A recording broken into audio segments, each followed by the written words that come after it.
It's time! What's kicking, everybody? We are back for another episode of Pickin Fights. Yo soy Keith. Con mi es mi amigo Tomás. ¿Cómo es, Muy Tomás? bien, bien. Muy impresivo. ¿Su español? Gracias, Bueno. amigo. Yeah, I wish I knew Portuguese so I could understand Alex Bejeda better. Still working on my Spanish, as you can tell. Tama. Yeah, that's all you need to know is Shama. But anyways, we're still riding the high from UFC 307. That was a pretty sick main event. Other than that, could have missed a lot of those other fights, but UFC 307 main event, pretty sweet. What did you think of that? Main event was sick. I mean, I remember you telling me that you had a weird feeling that Khalil Roundtree was going to get it done. And at the end of the day, I wasn't like trying to push back too hard on that. You know, a lot of your gut feelings are good. Fact is you've gotten in shape, my friend, and there's less gut to go around. And I think this was one of the cases where you maybe buy in a little bit too much to the Khalil hype. I mean, listen, he's got power and he's fast, and he had probably some of the better first two rounds against Alex Bejeda that we've seen. But the reality is he was ranked number 8. His level of competition was nowhere near Alex Bejeda, and he went in there and tried to kickbox with one of the best kickboxers in the world. And we learned after the fight that Bejeda was sick, he was injured, he had all these, negative aspects of the training camp leading up to the fight here. And maybe that's a reason why Khalil looked so good in the first 2 rounds. But at the end of the day, you saw Bejeda win the 3rd round. And in that 4th round, it was funny. I saw a meme that said Khalil Roundtree, and it was a picture of him, and then Khalil round 4. And it was him just totally battered, the blood coming out of the nose. I mean, that was a jab clinic that we saw from Bejeda. He, in the first 2 rounds, started, attacking the leg to where you could see that, by the 3rd round, Khalil was not walking as well on it. There were some shots that got through from Khalil, including the 2nd round where it seemed to have maybe dropped Alex. He turned around, so it was weird and hard to know. But bottom line is Bejeda did what he does in the 4th round, got Khalil out of there, looked dominant. And I think the GOAT conversations are, if they weren't loud before, they are deafening now. If you're a John Jones fan, trying to keep the case that John Jones is the best of all time after John Jones continues to duck Tom Aspinall and look for that fight with Stipe Miocic and then potentially retire. I mean, not to disparage the early John Jones going up against legends of the sport, but without a doubt, the competition level in today's UFC far surpasses what it was 10, 15 years ago. And for Alex Bejeda to come into the UFC, he has only 1 loss, and that was a weight-drained knockout against Israel Adesanya. Everything else has been a decision win or a knockout win. I think he's got something like 10 or 11 fights in the UFC, 3 decisions, 1 loss, and the rest are knockout wins, usually in the 1st or the 2nd round. I mean, this guy might be the best UFC champion that we've seen. He's got a win and 3 defenses inside of a year, 2 different belt champion. He could have probably held 2 at the same time. He's talking about going up to heavyweight now, and I could definitely see him having some success there. I think Tom Aspinall, Alex Bejeda is a much more intriguing fight than Khalil Roundtree versus Alex Bejeda. But what were your thoughts on the main event? And then I want to talk just briefly about our boy Wonder Boy and our boy Kevin Holland. Yeah, so I was sort of right about Khalil because he did win those first 2 rounds, and I think anybody else, the way that he fought those first 2 rounds, anybody else is getting finished. Alex is just a different beast. Alex said last night he doesn't want to go up to heavyweight. At least that's what the translator said.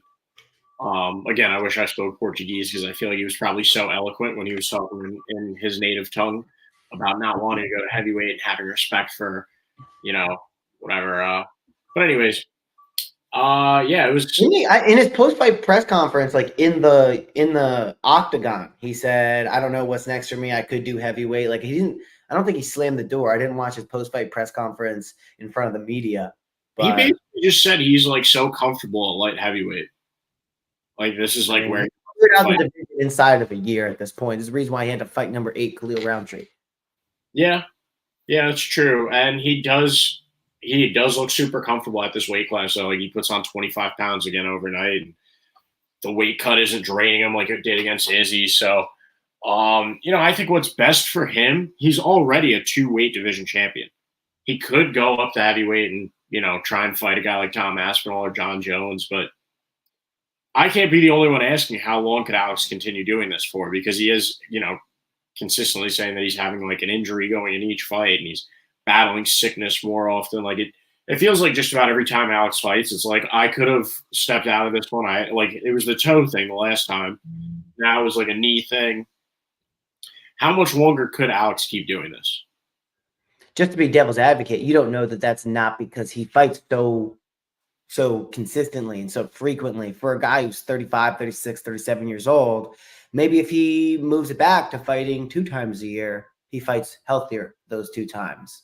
He went out there and he did what he needed to do. I think he might have obviously, but next to John Jones, the most defenses in the light heavyweight division, and he might even have the most defenses of a belt in a short time frame of anyone, or at least tied the record there. So he's littered up and down the UFC record boards in the 3 years he's been there.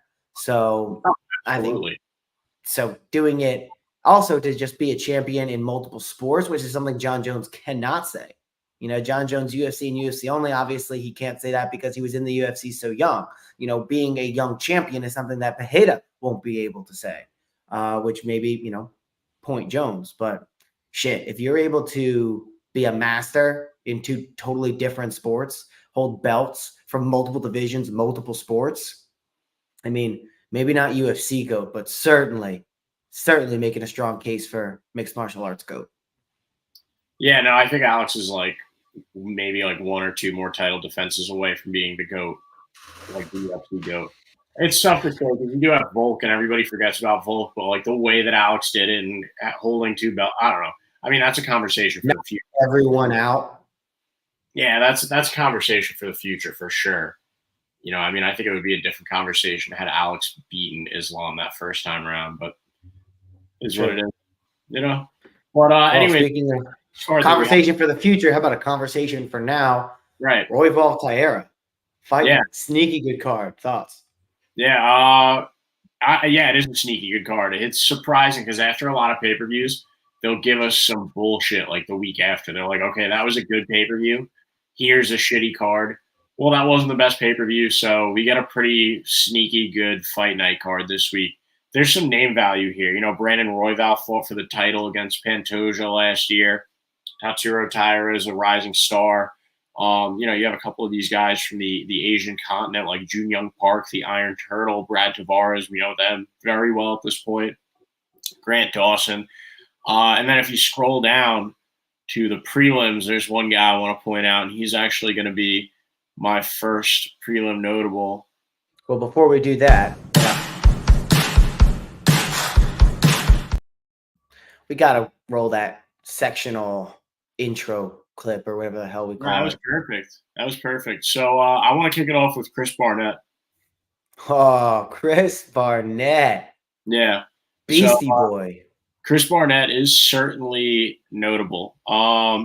Unfortunately, I don't think he's going to get the win this week. I think that Junior Tafa is going to have a pretty dominant boxing performance over Chris Barnett. Junior Tafa has proven, he's not the best. Like the Tafa brothers they're solid. We know what to expect from them. I just don't see Chris Barnett having an upset win over him at plus 300. Chris Barnett does some funky stuff, but he tires out. Junior Tafa's gas tank isn't the worst. I think his gas tank is better than Chris Barnett. And then it's going to be a battle of wills in the 3rd round. At least this is how I see it going down. Chris Barnett trying some funky wheel kicks and stuff like that. And, maybe he catches Junior Tafa with one and puts him out. That would be pretty sick. And I love Chris Barnett, so I'm rooting for him in that way. But ultimately, I think Junior Tafa gets the W here. Lands a couple of body shots, tires out Chris Barnett, and finds a way to finish him on the feet. But I do love seeing that Tapology. That 44% of the votes, it looked like, are still coming in on Chris Barnett. So, 44% as opposed – oh, no, Chris Barnett, 56%. Maybe I'll ride with the people at Tapology on this one because, like I said, he could catch him with something. And Junior Tafa has proven to be a guy that he's got a questionable will and certainly a questionable chin, but he's got a questionable will when, he does get touched a few times. he sometimes gives up, and he's always seems to be on like a losing streak or have like a losing over his last 5. And right now he has 2-3 over his last 5. I'm gonna roll with the people in Tapology here. I'm gonna take Chris Barnett this week. That I like the pick.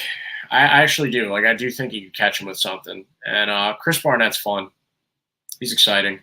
And I'm hoping for an exciting W for him this week. What do you think, Tom? You like this one at all? Yeah, if the odds were even, I would be going with Junior Tafa. I think Chris Barnett at plus 300 would be the pick if I'm trying to make money. I just would never bet Junior Tafa minus 380 against anyone unless he was fighting yours truly, me.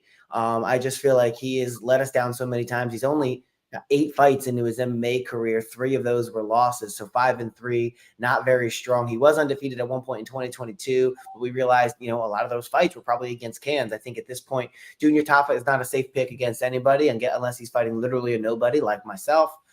Chris Barnett could potentially get it done sometime in the first round. But if this enters the second round, I don't think Chris Barnett's going to have any endurance. Not that Junior Tafa is a cardio king.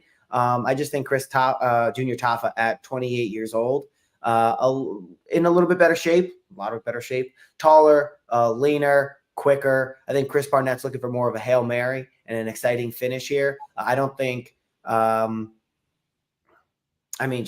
Tafa did have that heel hook submission by Walter Walker, but Walter has some skill to his name. Not that Chris Barnett doesn't. I mean, we've seen him do a backflip before, but his main wins in the UFC are against Jane Vellante and Jake Collier, which basically gave up. So I'm going with Junior Tafa, although minus 380 is hefty for me to trust him on. But if I'm going just straight up, who do I think is going to win? It's going to be Junior. That's no consideration for lines.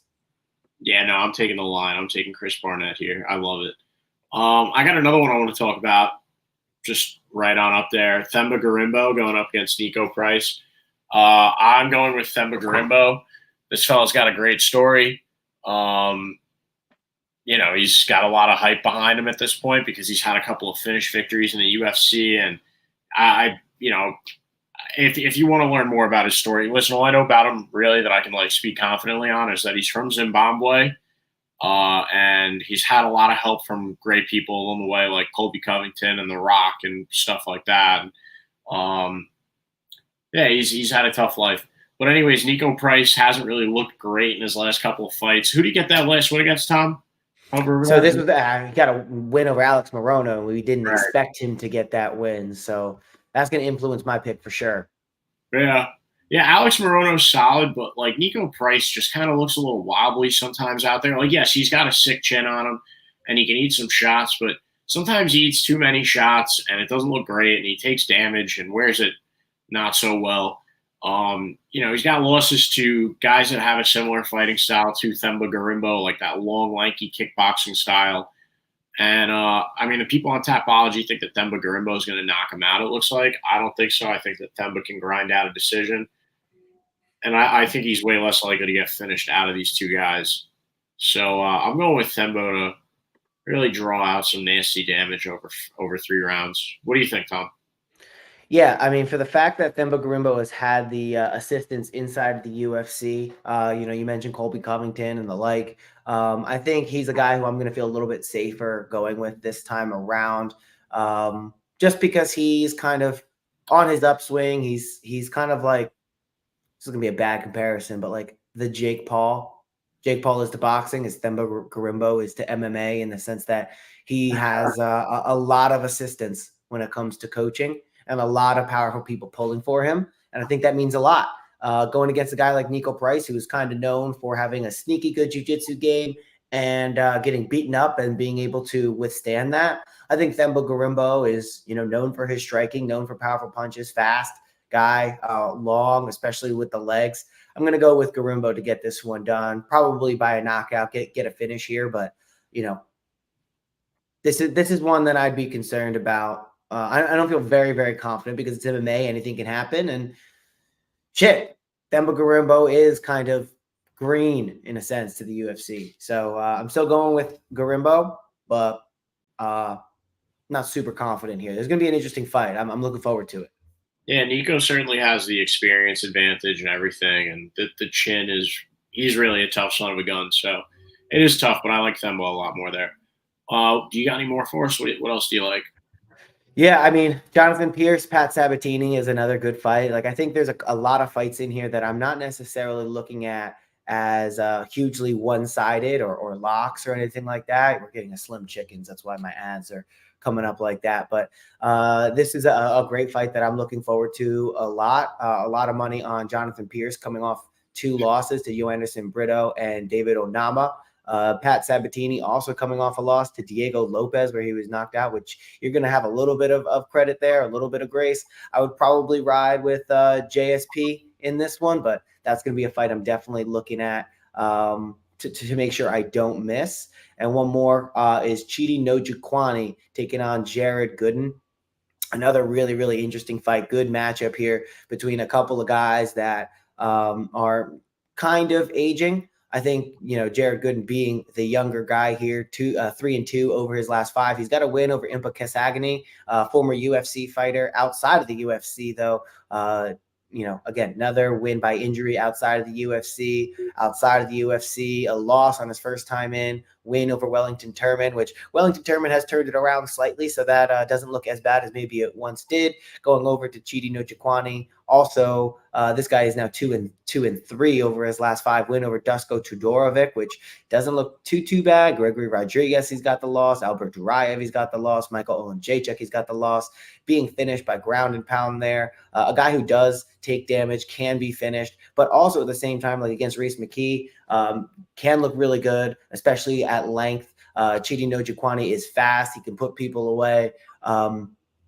I'm kind of torn on this one too. So I'm more or less just highlighting fights that I'm excited to see, not necessarily fights that I'm excited to pick per se. That being said, obviously you could see the amount of people from Tapology going on Njokuani. I think I'll ride with them -185. I think he continues this kind of upswing, but I expect this to be a very, very close bout, an exciting bout. Both guys landing, both guys not afraid to throw. Neither one is hesitant inside of the cage. So I'm expecting some fireworks here. We could definitely see a finish. Neither of these guys is looking to submit the other one or spend a lot of time grappling or taking them down. So this is more or less, I know we haven't talked about it in a while, but we had our prelim locks and then we had our can't miss fights. I would put this down as definitely a can't miss fight. I would lean Njokuani because the people at Tapology and Vegas are both going that way.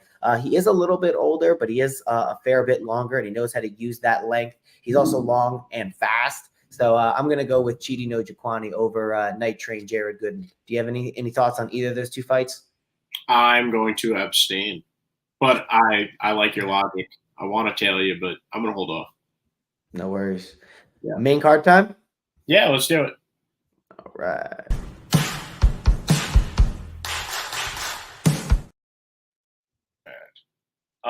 This one's pretty easy to me. I like Abdul Razak Al Hassan over John. Really shown us much. He is a Yinzer. He's a Pittsburgh kid. He comes out of Pittsburgh. But, yeah, I mean, I think Abdul Razak Al Hassan has better hands, and Josh Fremd has shown difficulty getting the takedown against opponents that are better at striking from a distance. And Abdul Razak Al Hassan has a far better striking skill set as opposed to Josh Fremd. I think he's going to touch him a couple of times and probably put him out. Josh Fremd has shown his striking just isn't great, and if he can't get in there and take you down, he's probably going to get finished. That's the way that I feel about this fight. So, what do you think? Yeah, I mean, if grappling and takedowns are your strength and you have losses via your strength, that doesn't necessarily make me think that you're going to have a ton of success inside of the UFC. And that's a similar feeling as I feel in this fight for Josh Fremd against Abdul Razak Al Hassan. He has a fair amount of takedown defense, but Abdul Razak Al Hassan, for being 6 inches shorter, is only giving up 2-ish inches in reach. He's got a lot more power. He is fast. And, as long as he can keep this one standing, I expect Abdul Razak Al Hassan to get this one done via finish. I don't know if I peeked down here, but 86 87% are expecting Razak Al Hassan to get this one done. Of that 87% majority, 94.6 expecting the TKO. So I'm going to ride with them, thinking Abdul Razak Al Hassan is going to be the one to get it done here. I just don't think Josh Fremd has the striking nor the ability to take down Razak Al Hassan, hold him down, and find a finish there. Potentially, there could be an instance where he holds him down and gets the majority of time in the fight spent on the back or on top of Razak Al Hassan. But I'm just going to go with that one punch power. Every fight starts on the feet, so let's go with Abdul Judo Thunder to get the main card started with a finish, actually. Yeah, I like it a lot. Next up, we got Daniel Rodriguez, D-Rod, coming in against Alex Morono. I am a little torn on this one because D-Rod has lost his last 3, but those are all the solid competition, right? He lost to Kelvin Gastelum, fair. Ian Gary, that was a tough finish loss, and Neil Magny. Those are all solid guys. Up until that point, D-Rod was 17-2. He was pretty good. He'd fought like middle of the road competition, and those are notable guys that bring a solid skill set to the table. Alex Morono is pretty solid as well, but I don't think that he wins a fight against those 3 guys either. He's hung in there with some good competition, and he's looked good at times, but I think this is going to be a bounce back fight for D-Rod. Alex Morono, he can see it's tough because he is a very fundamentally sound fighter, but he can eat bad shots, and I think that D-Rod's going to give him a couple of bad shots in this fight. Whether it goes, I think it's more likely to go the distance. And D-Rod is more of a point boxer, and Alex Morono can take a lot of damage, and it's going to be an exciting fight, though. I think this is going to be a fun, technically sound fight, but I think D-Rod edges it out here. So what do you got, Tom? What do you think about this one?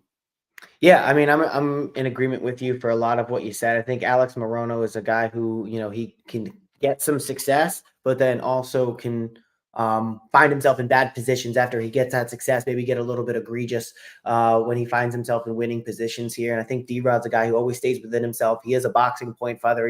He does have a background in jiu-jitsu, fighting out of 10th Planet. So I think he'll be largely safe, even if Alex Morono does take him down. Morono looking for kind of like a ground and pound style. His losses over to Santiago Ponzinibbio are overhand right.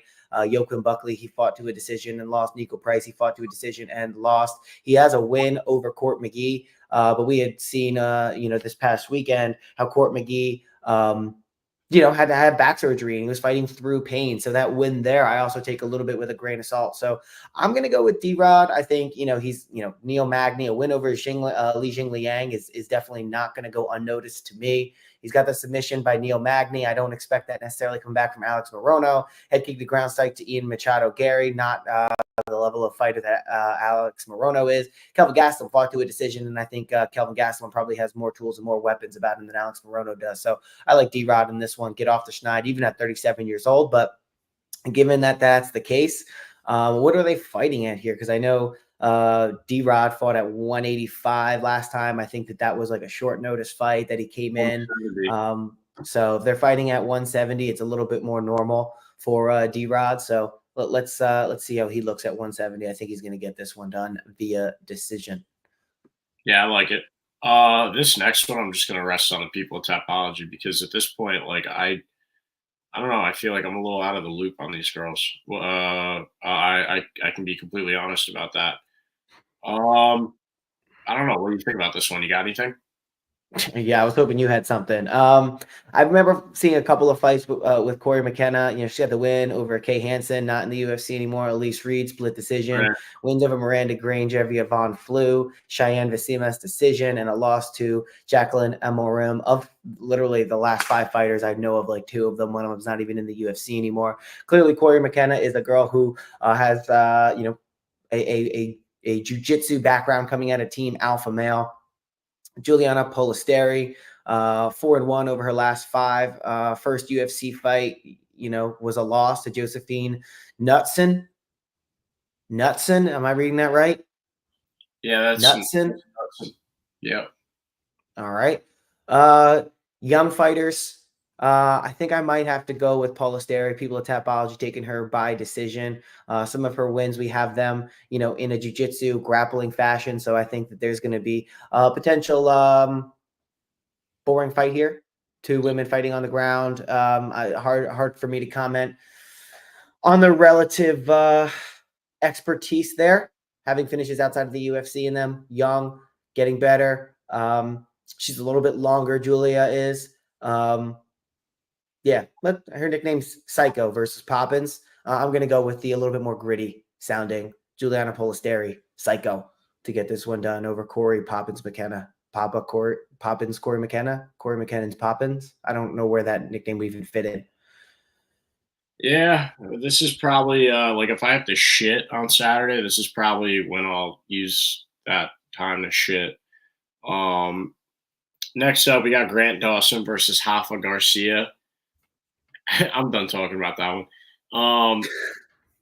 I'm going with Grant Dawson here, minus 400 favorite. It makes me nervous seeing him this big of a favorite. Last time he was that big of a favorite, he fought Bobby Green, and Bobby Green finished him pretty quickly.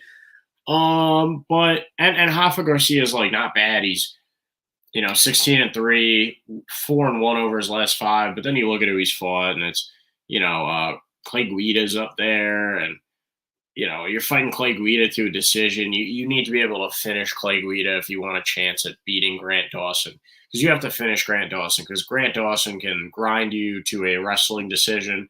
He could submit you. He could ground and pound you out. So I'm going with Grant Dawson here to get it done over Rafa Garcia. What do you think? I like Rafa Garcia. I think he's a very solid fighter. He's got strong hands. He can do some damage on the feet, and he can also get it done on the ground. He can put people away. He's got finishes from both positions, but I think Grant Dawson is just going to be a little bit too big. You can see that he's 5'10", 72-inch reach, and he is every bit built out for the 155-pound division. He's one of those guys who could potentially move up to 170. Probably a prime for a 165 division would be Grant Dawson. His last loss, like you said, is to Bobby Green via knockout. I think that was what propelled Bobby Green. Sometimes these striking battles can be a little bit of just, I don't want to say luck, but like one punch changes the entire fight, as we saw with Bobby Green against Grant Dawson. I think that, coming, how long ago was that? 11 months ago. So 28, 29 years old for Grant Dawson coming into here. I think he's learning. I mean, again, Rafa Garcia is also 30 years old. I just think Grant Dawson has a lot more power when it comes to grappling. I think he has a little bit more ability on the ground. And when it comes to stand up, I mean, shit, both of these guys can get hit. Tapology is pretty decided on who's going to take this one. 94% on Grant Dawson, most of it coming by decision. I think if you're going to make a bet here, it's probably that it goes the distance. You could probably take the over 2.5 rounds because in order for that under to hit on 2.5 rounds, is what I'm just assuming it is based on how many people are taking this one to go the distance. If it's 2.5, anything less than that, definitely take the over at 2.5. I'm just not you would basically need a shocking knockout by either of these guys who don't have a ton of those on the record to get it done. So Grant Dawson, I think, grinding to a decision, predominantly using that grappling, probably holding Rafa Garcia up against the cage and landing some ground and pound is where the accumulation of strikes is going to come from Grant Dawson. So Dawson is going to be the pick. And if my computer can stop freaking out, we can move on to Brad Tavares taking on Young Park, the Iron Turtle. We've seen a lot of good things out of Young Park. 4-1. Most recent loss is coming against Andre Muniz. Yeah, I don't know why it's not coming up for me here, but most recent loss coming against Andre Muniz. I like Andre Muniz a lot, and even that was a split decision. You have the win over Albert Duraev, rear naked choke, which is something that Albert Duraev, I mean, he's pretty good in both areas. Dennis Talulin submission. Joseph Holmes, who I wish Ugly Man Joe was a little bit better than what we've seen of him, and another split decision win over Eric Anders, which, believe it or not, is, I think, probably better competition than some of the guys he fought after him. Brad Tavares, been in the UFC for a long time, 36 years old. He's going to be a little bit of the bigger guy here, but I don't know. Omari Akhmedov, he split decision. Lost to Duplessis via decision, so being able to last with Dricus, but that was Dricus prior to getting his deviated septum figured out. Lost to Bruno Silva, which that one doesn't really age well. Win over Chris Weidman. It's an old Chris Weidman. And then he's got a loss to Gregory Robocop Rodriguez. I don't think Young Park is going to have anywhere near the striking power, the striking prowess as a Robocop Rodriguez does, but I do think he's called the Iron Turtle for a reason. I think he's going to find a way to get to Brad Tavares and hold him down. But then again, Brad Tavares is a very, very accomplished wrestler. I think this is going to be really interesting. The majority of Tapology is decided at 81% going on Jun Young Park. And I think that's who I have to go with too. I mean, I think the most recent split decision over Andre Muniz is a little bit of an outlier because, I mean, listen, we've seen Muniz go in there and I think it was Muniz who just ripped Jacare Souza's shoulder off. Andre Muniz has done some things that have really, really impressed me. So going to a decision with him, both as the grappler, I think says a lot of good things about Jun Young Park. And I think Brad Tavares has just left a little bit to be desired in his most recent fights. Being in the UFC for as long as he has, I think that takes a toll on you. So his 36 is an older 36 than even a Jun Young Park would be at 33 or something like that. So I think I'm going to go with a little bit of the younger fighter. He's got less UFC experience, but I think that plays to his advantage here. As we've seen Brad Tavares just get in freaking brawls for a lot of his career and not end up always on the better side of those. He's a fan-friendly fighter, but I'm going with Jun Young Park here. What do you think, Keith? Yeah, I'm right there with you. Totally agree that Brad Tavares is fan-friendly. I like Jun Young Park. I like the Iron Turtle. Fun personality from what we've seen of him so far. Fight style, not so much fun. And, I think he is going to make this into a wrestling match. And maybe Brad Tavares lands a few good shots on the feet. But Jun Young Park's strengths certainly do not lie in his striking. And he knows that, and he's pretty good with his game plan. He can strike. He's serviceable when it comes to his punches and kicks and whatnot. But he really wants to get Brad Tavares to the ground. And if he can do that for 3 rounds, start the round like that, maintain top control, then this fight's easily Jun Young Park's. So I'm rolling with him. I like him. But Brad Tavares could surprise us. But I don't expect Jun Young Park to want to get to a brawl scenario with Brad Tavares. What do you think of this main event, Tom? Brandon. Well, sorry. I'm excited about it, but before we get into it, we have a couple people popping in and out. Just wanted to remind everyone who is watching along with us, please like, comment, subscribe. Let us know what you think of our picks. Who are you most looking forward to see fight this weekend? Quick reminder that we are on Spotify. There's a link in the description to go find us there. You could follow us on X. Our handles are right here. You can find some of our history of our picks in our previous videos, as well as our 2024 records right there. So if you haven't liked the video, please go ahead and do that for us now. That being said, Brandon Royval, Tatsuro, Taira. Taira is the favorite here. Brandon Royval, I mean, I think a win over him would be an upset in the sense that Royval was just fighting for the belt. Tatsuro Taira, 16-0. You look at his last 5: CJ Vergara, submission armbar; Jesus Aguilar, submission by triangle armbar; Edgar Chairez, decision, unanimous decision; knockout over Carlos Hernandez. Knee injury from a takedown, knockout over Alex Perez. That one's a little odd. I also look at the level of competition that Tatsuro Taira has fought, and it's nowhere near the caliber of Brandon Royval. Honestly, I know he's minus 200 here, and the people at Tapology are taking him at 80%. But listen, Royval is a little bit older and a lot wiser. I think he's more experienced, at least inside of the UFC. His only loss come from Alessandro Pantoja by decision, in which he looked fairly solid for a lot of that fight. Brandon Moreno split decision win coming 7 months ago. Mateus Nicolau knockout. Matt Schnell submission. Schnell, obviously a guy known for the ground game. Rogerio Bontorin split decision win there. I like Brandon Royval, maybe a little bit unpopular here. Tatsuro Taira is, a guy who's up and coming in the UFC is very excited about. But listen, this one is just going to be a little bit of a gut pick for me. I think Brandon Royval is an exciting fighter. He does get himself into trouble sometimes. And Tatsuro Taira can generally be safe, but at only 24 years old, I think this is probably going to be the biggest stage he's been on. Alex Perez, I don't know that he is, basically qualifying competition for a fight against Brandon Royval, which is a term I just came up with, but I'm probably going to use in the future. Is the previous fight qualifying competition to fight in a main event against the guy who just narrowly lost against Alexandre Pantoja. Narrowly lost might be an exaggeration, but he's still qualified. Nobody questioned Brandon Royval's rightful place in a main event fighting for the title. So personally for me, based on the history, I may go with Brandon Royval here. It may look dumb, but I'm going with Royval, the underdog. Yeah, it is a tough one because, who has Tatsuro Taira fought, but Tatsuro Taira looks like Terminator when he fights. Like, he's so well-rounded. He could do just about anything. Crack you with a hook, and the next thing you know, he's climbing on your back and choking you out. It kind of has the makings to me of a Corey Sandhagen versus Umar main event, but make him Japanese. And, just because of how well-rounded Tatsuro Taira is, and I don't even think that, pressure in the stage is going to get to him. He seems very locked in. He seems very calm, cool, and collected when he's out there fighting. When he gets a finish, it almost seems like when a baseball player gets a walk-off home run, the hit connects, and they just know. And he just walks off, and he's like, all right, that's it, W. He's super skillful. And I think right now he's undefeated, and I think I know, right? Obviously he's undefeated, but I think he's going to be a guy that hangs around, and if he spoke English, he'd be a lot more marketable.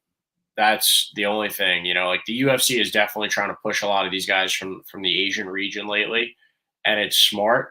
They just have to get better at marketing them as fighters, and because I really do think Tatsuro Taira has the potential to be a star.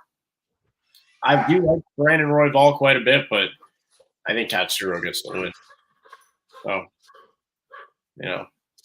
Yeah, I was just looking back at some of these guys' records and past opponents, and it's sorry, I don't know if you can hear the dog in the background, but it's definitely definitely hard to concentrate.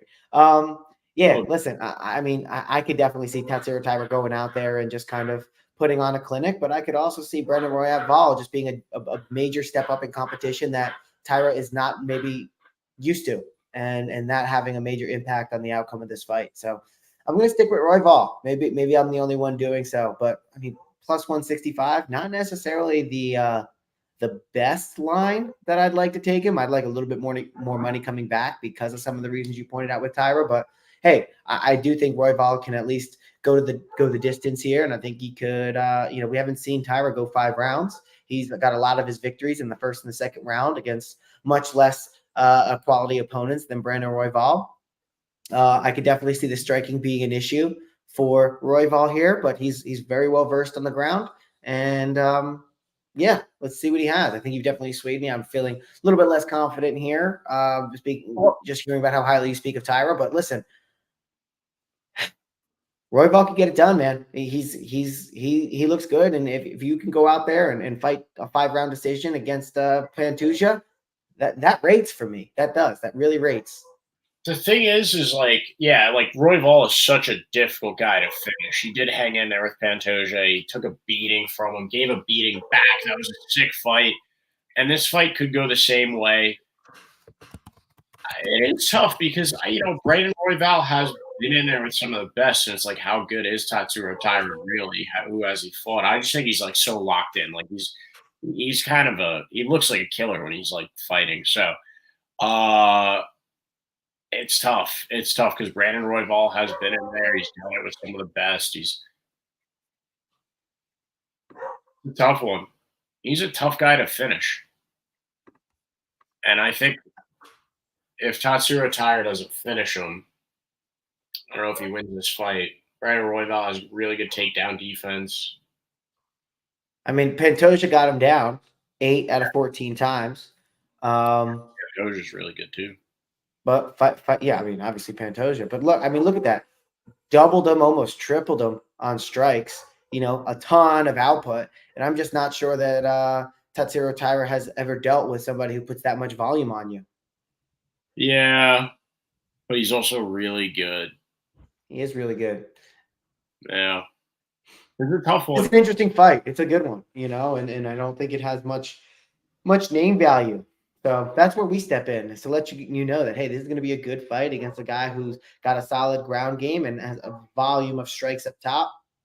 Tatsuro Taira, who's a lot more defensive, strong striking, strong grappling, One's younger, one's been in the UFC, one's been around, one's fought for a championship already, trying to get back there. One's trying to get there for the first time. One's undefeated. One is, kind of a George Masvidal journeyman who maybe finding it here, 4-1 over his last 5, hitting a stride. I don't know what's going to happen, but I'm going to go with the dog here. No, fair enough. Well, with that being said, you want to put a ball on this thing, hit our pick rundown? Yeah, let's do it.